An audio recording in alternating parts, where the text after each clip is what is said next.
Baginya berani menampungnya, menunggu lelaki itu tertidur, memberinya susu, dan melakukan semua yang biasa dilakukannya.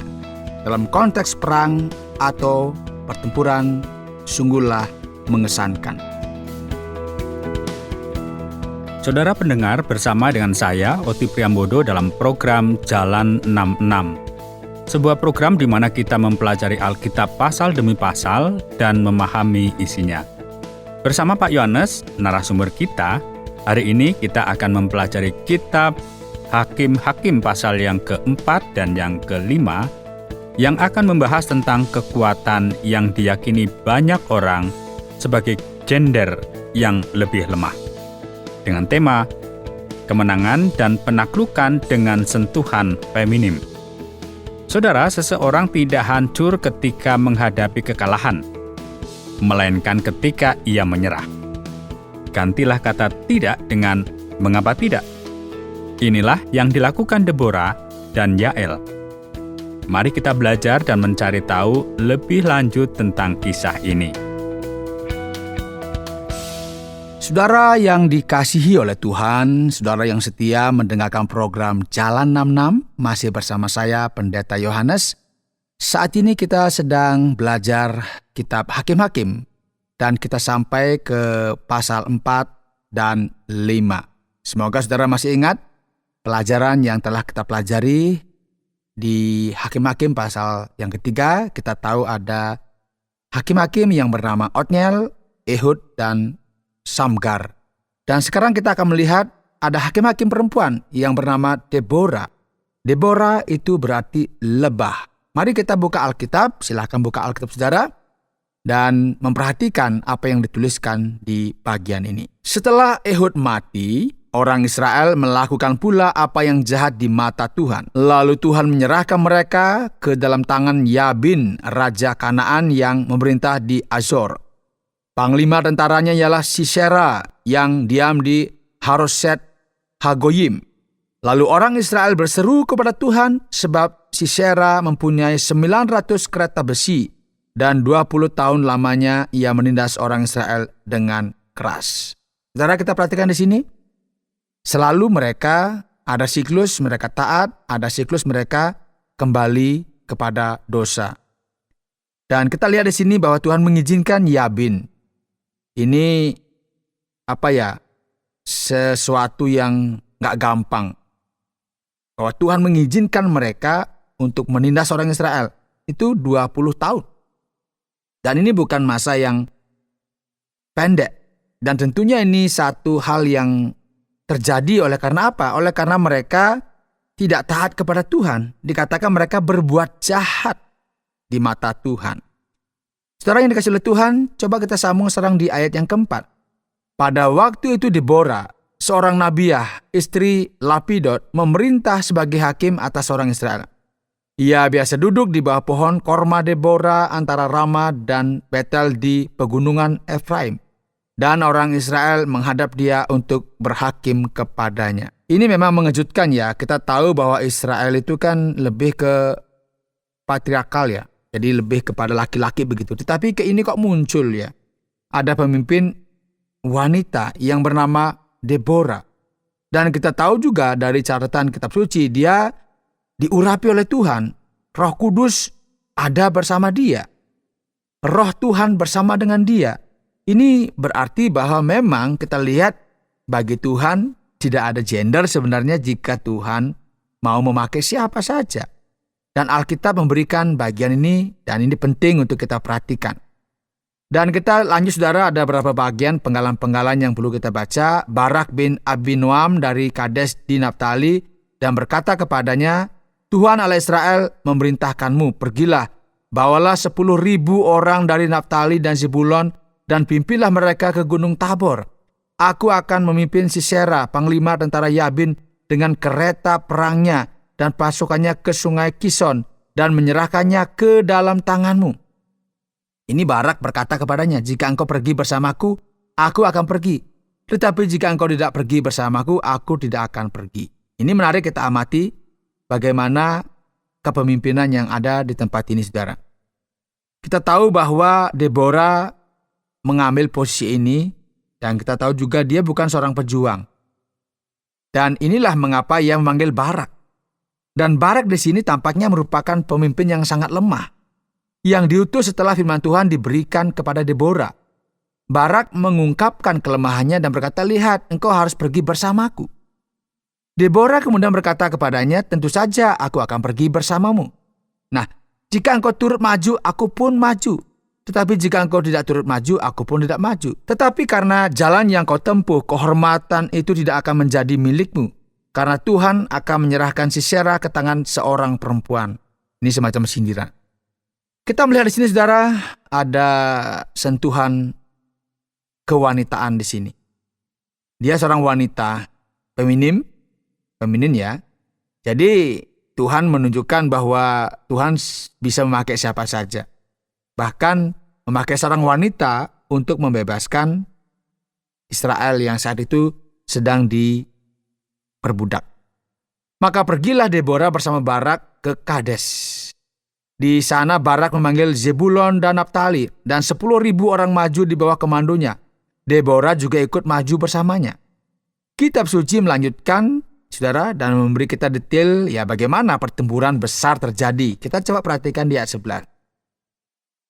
Adapun Heber orang Keni itu telah memisahkan diri dari suku Keni dari anak-anak Hobab ipar Musa, dan telah berpindah-pindah memasang kemahnya sampai ke pohon terbantin di Zaanaim yang dekat Kedes, setelah dikabarkan kepada Sisera bahwa Barak bin Abinoam telah maju ke Gunung Tabor.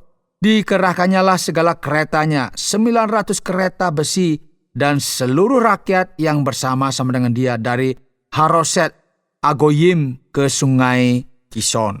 Ini satu pertempuran yang pasti sengit, saudara ya. Karena masing-masing mengerahkan pasukan, bahkan dikatakan Sisera itu memiliki 900 kereta perang besi. Ini bukan jumlah yang kecil. Ini satu kekuatan militer yang luar biasa. Lalu Deborah berkata kepada Barak, kalau kita perhatikan di dalam ayat 14, lalu berkatalah Deborah kepada Barak, "Bersiaplah, sebab inilah harinya Tuhan menyerahkan Sisera ke dalam tanganmu. Bukankah Tuhan telah maju di depan engkau?"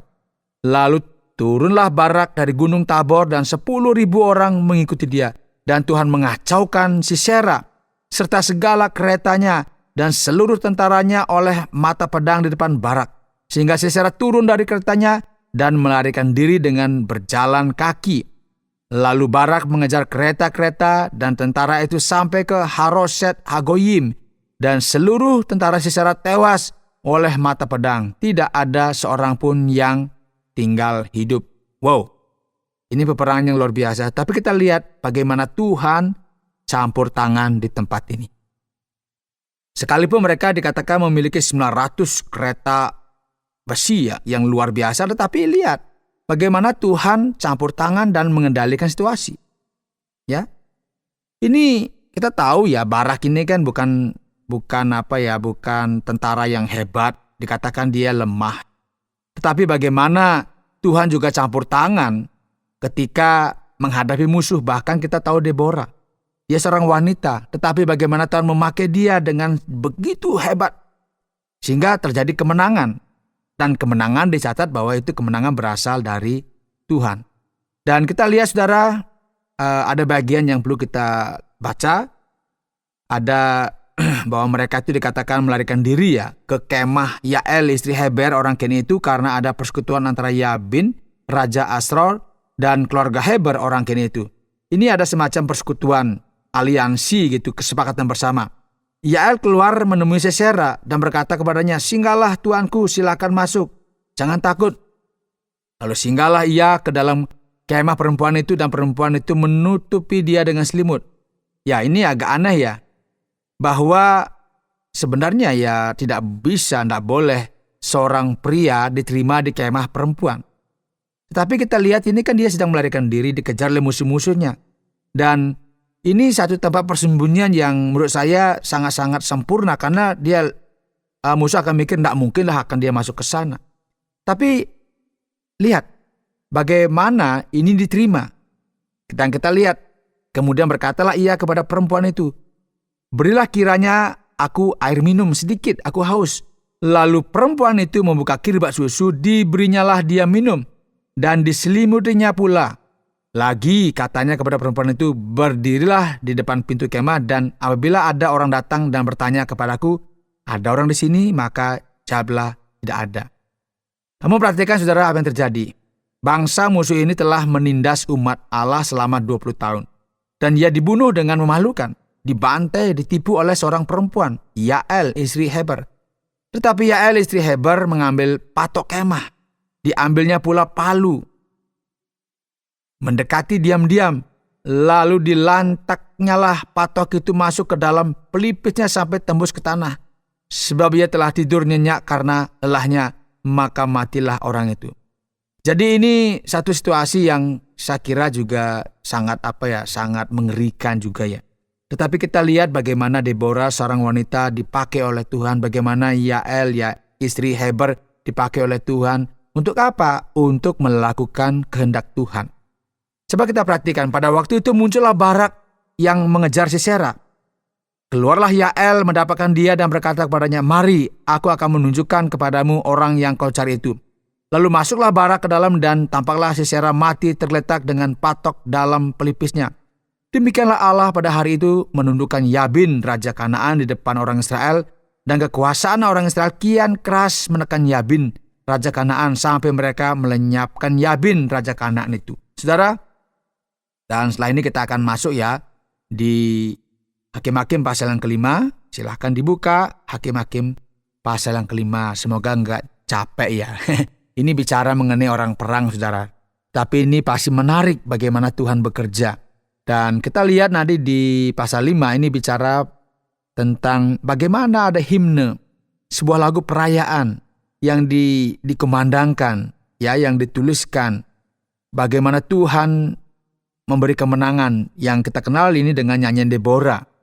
Jadi ada perayaan terkait dengan kemenangan karena musuh-musuh telah dikalahkan dan tentunya rakyat juga dibebaskan. Bayangkan 20 tahun penindasan, dan kita lihat di sini bagaimana umat berbalik kepada Allah.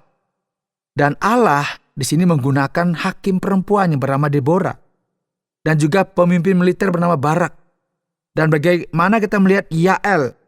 Ya, ini juga satu bagian bahwa kemenangan itu luar biasa dari orang-orang yang sebenarnya nggak pernah diharapkan. Ini kan wanita, tapi bagaimana Tuhan memakai orang-orang yang sebenarnya dipandang saat itu nggak mungkin lah. Nah, pada hari itu bernyanyilah Deborah dan Barak bin Abinoam demikian.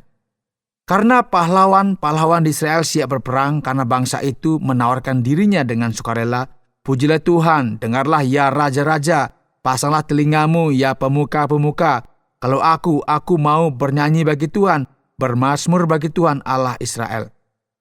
Dan ini kita lihat memang lazim pada masa itu, mereka senang menulis lagu bangsa Israel ini senang menulis lagu, menyampaikan rasa yang mereka alami, dan itu dituliskan dalam sebuah lagu. Dan kita ingat juga bagaimana Miriam juga menyanyikan lagu kalau kita baca di pasal 15 dari kitab Keluaran, ketika mereka menyeberangi Laut Merah dan mereka melihat keajaiban Tuhan. Pada waktu itu turunlah umat Tuhan ke pintu gerbang. Bangunlah, bangunlah Deborah, bangunlah, bangunlah, nyanyikanlah suatu nyanyian. Bangkitlah Barak dan giringlah tawananmu, hai anak Abinoam. Kemudian ayat 12 itu Kemudian nanti kita lihat juga di ayat 24, diberkatilah Yael istri Heber. Orang Keni itu melebihi perempuan-perempuan lain. Diberkatilah ia melebihi perempuan-perempuan yang di dalam kemah. Air diminta orang itu, tetapi susu diberikannya dalam cawan yang indah, disuguhkannya dadi. Tangannya diulurkannya mengambil patok, tangan kanannya mengambil tukul tukang. Ditukulnya Sisera, dihancurkan kepalanya, diremukkan dan ditembusnya pelipisnya. Dekat kakinya orang itu rebah, tewas tergeletak. Dekat kakinya orang itu rebah dan tewas. Di tempat ia rebah, di sanalah orang itu tewas digagah. Mungkin ini kalau kita lihat nyanyiannya seperti apa mungkin diungkapkan bagaimana proses pembunuhan itu. Ini satu nyanyian yang memang sebuah ungkapan bagaimana Tuhan memberikan kemenangan dan kerugian kepada bangsa Kanaan dan mereka kalah. Dan kita lihat di sini di lagu itu Demikianlah akan binasa segala musuhmu ya Tuhan, tetapi orang yang mengasihinya bagaikan matahari terbit dalam kemegahannya. Lalu amanlah negeri itu 40 tahun lamanya. Puji Tuhan, kiranya Tuhan memberkati saudara dengan apa yang kita dengar. Mungkin kita agak bingung ya, tapi nggak usah bingung. Saudara baca lagi Hakim-Hakim pasal 4-5 dan lihat, rasakan bagaimana Tuhan bekerja di dalam segala keadaan untuk memelihara dan menjaga umatnya. Baiklah Pak Yohanes, sekarang saatnya kita sampai pada sesi pertanyaan di Jalan 66. Sebuah program di mana kita mempelajari Alkitab pasal demi pasal dan memahami isinya. Hari ini jalan yang lebih feminim, jalan yang berbeda. Ketika sampai di kitab Hakim-Hakim, pasal yang keempat dan pasal yang kelima. Nah, pertanyaan pertama yang saya ajukan kepada Pak Yohanes adalah tentang Deborah, seorang nabiah menurut ayat yang keempat dalam bagian ini. Apa yang bisa kita pahami dari kata nabiah? Bagaimana mungkin seorang perempuan bisa menjadi seorang nabiah? Apa sebenarnya yang ia lakukan? Dan bagaimana ia bekerja di tengah-tengah umat?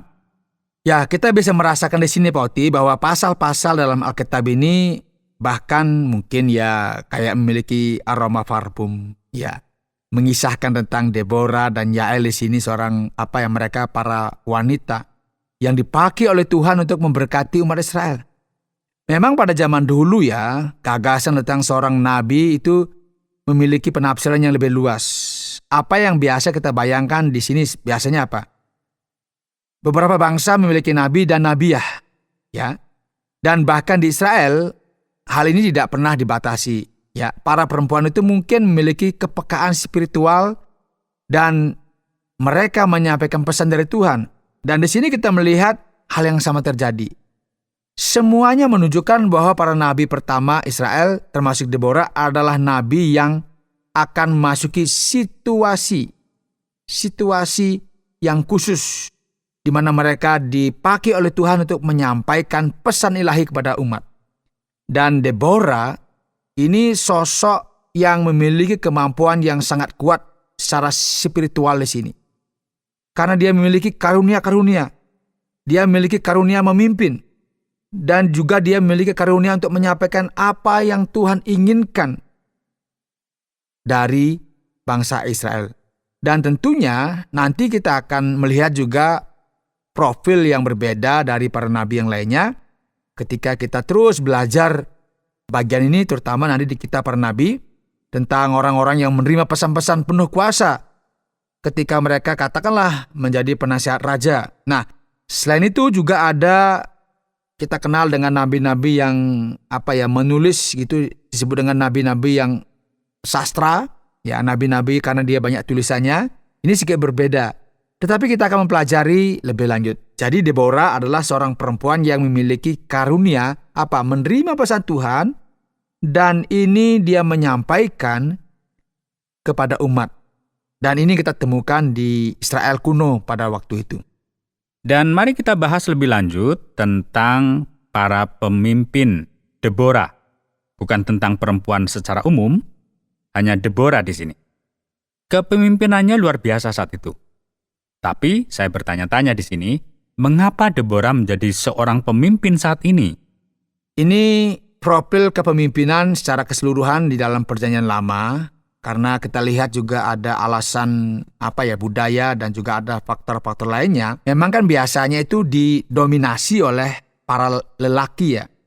Jadi memang ya Deborah ini menarik perhatian kita saat ini. Pertama-tama kita perlu menunjukkan bahwa roh Tuhan memakai perempuan ini. Itu penting. Tidak ada penolakan atas fakta bahwa Allah memakai Deborah di sini. Sama seperti roh Allah memakai Yael. Dan semuanya tampak seperti campur tangan ilahi. Namun di saat yang sama kitab suci menghadirkan ironi di tengah situasi yang kacau ini karena para pria tidak mengambil posisi yang seharusnya mereka ambil. Sungguh ironis. Kita lihat Barak, seolah-olah dia bergantung kepada Deborah. Ia tidak bisa melakukannya sendiri. Nah, gagasan yang Alkitab berikan tentang kitab Hakim-Hakim adalah bahwa saat itu adalah masa di mana setiap orang memutuskan untuk melakukan apapun yang mereka inginkan. Jadi itu adalah masa yang sangat sulit rumit. Namun kita tidak bisa menggunakan bagian ini dalam kitab Hakim-Hakim, bagian tentang Deborah, untuk membahas kepemimpinan perempuan dalam semua aspek. Ini satu kasus tertentu. Misalnya dalam Perjanjian Baru, kitab suci sangat gamblang membahas hal ini. Nah, yang menarik perhatian kita adalah ia digunakan, dia dipakai oleh Allah. Dan ini bukanlah sesuatu yang perlu kita pertanyakan. Jadi yang jelas, terserah Tuhan Kan Tuhan yang berdaulat, dia mau pakai siapa saja termasuk Deborah, seorang wanita menjadi pemimpin untuk membebaskan bangsa Israel pada waktu itu. Ya, saya cukup yakin kita semua sepakat bahwa kepemimpinan Barak di sini sebenarnya bukan yang terbaik. Para pria tampaknya jauh tertinggal, jauh lebih lemah daripada para wanita dalam cerita ini. Iya, dan menarik untuk melihat bagaimana Barak adalah pemimpin yang sangat lemah, dan kita tahu ia bergantung pada Deborah. Ini bukan pola yang kita lihat dalam Perjanjian Lama. Jadi hal ini menarik perhatian kita tentunya, kok bisa ya? Nah, beberapa ahli bahkan berpendapat bahwa ini terjadi pada periode ketika partisipasi perempuan lebih ekspresif dalam masyarakat. Jadi tadinya para lelaki, kemudian sekarang para wanita ikut juga berpartisipasi. Namun ini adalah sesuatu yang akan kita bahas lebih lanjut nanti. Kita tidak bisa bahas sekarang. Kita belum memiliki cukup informasi untuk mencapai kesimpulan yang pasti. Dan ada partisipasi Yael. Sungguh perempuan yang luar biasa. Dia cukup kuat, bisa dibilang begitu. Maksud saya, sikapnya cukup kejam dan dingin. Apakah ini yang disebut tadi dengan sentuhan feminin, begitu? Ya, ini yang saya katakan sebagai adanya sentuhan feminin, kewanitaan yang sangat kental di sini. Jadi ada kehadiran Deborah di seluruh cerita ini. Tetapi tetap saja sentuhan di kepala Sisera cukup kuat.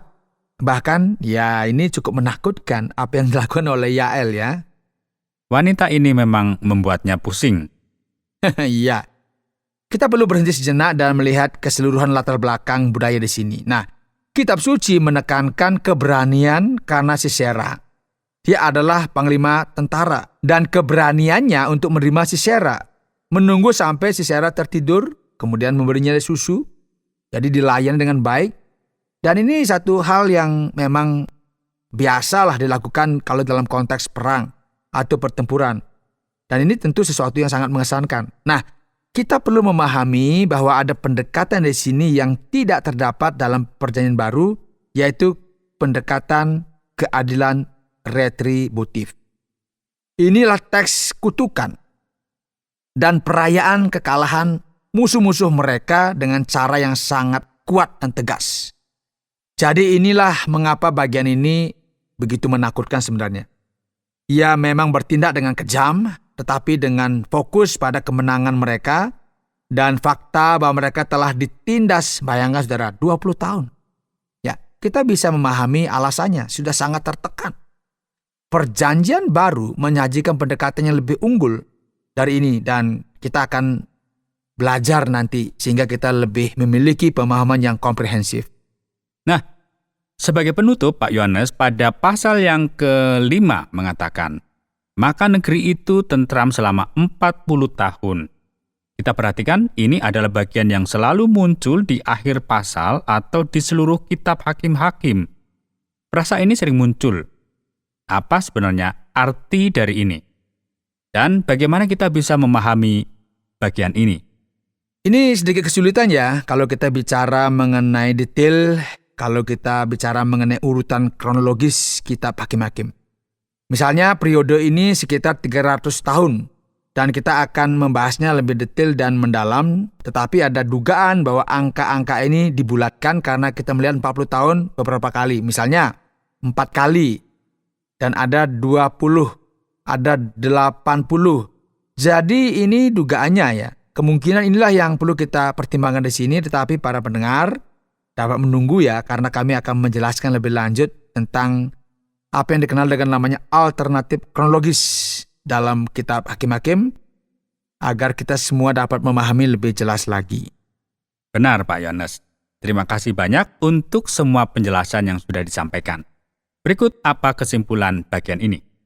Saudara, hari ini dalam program Jalan 66, kita telah mendengarkan pelajaran yang lebih beraroma begitu ya. Kita telah membahas tentang kemenangan yang diraih dengan sentuhan feminin hari ini. Dan meskipun ada dua tokoh pria yang terlibat di bagian ini, tetapi kita melihat ada tokoh utama yaitu Deborah dan Yael. Kalau kita membaca Hakim-Hakim pasal 4 dan 5. Kebenaran yang bisa kita dapatkan dari sini bahwa Allah memakai siapapun yang Ia kehendaki. Saya ulangi sekali lagi ya. Allah memakai siapapun yang Ia kehendaki. Ya, memang seringkali saudara ya, sepanjang sejarah kita melihat bahwa segala sesuatu, bahwa kekuasaan itu selalu ada di tangan orang yang kuat. Bahkan ada hamba-hamba Tuhan yang begitu memiliki pengaruh yang luar biasa. Tetapi pada zaman para hakim, kita mungkin membayangkan diri kita sendiri menaruh harapan pada para jenderal dan prajurit yang hebat. Dan kita tahu sekarang, ya untuk mempermalukan kekuatan manusia, Tuhan sekarang menggunakan seorang nabiah, seorang perempuan di zaman dahulu. Dan kemudian perempuan lain yang akhirnya menang melawan pasukan militer terhebat saat itu. Bayangkan yang ditaklukkan itu jenderal. Jadi kita harus memeriksa sikap kita, saudara. Melihat apa sebenarnya prasangka kita. Dan mempertanyakan sikap kita, karena kebenaran agungnya adalah bahwa Tuhan menggunakan siapapun yang Dia inginkan, terlepas dari harapan-harapan kita. Kiranya Tuhan memberkati kita, dan kiranya Tuhan juga memakai saudara. Baik, terima kasih banyak Pak Yones. Saudara pendengar, karena waktu yang tidak memungkinkan, kita akhiri program Jalan 66 kali ini. Kami menantikan Anda untuk tetap mengikuti pelajaran berikut dalam lanjutan pembelajaran Alkitab yang memberikan pelajaran menyeluruh tentang firman Tuhan.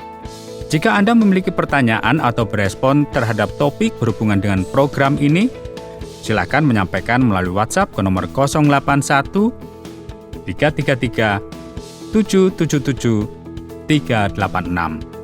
081 333 777 386. Terima kasih atas perhatian Anda.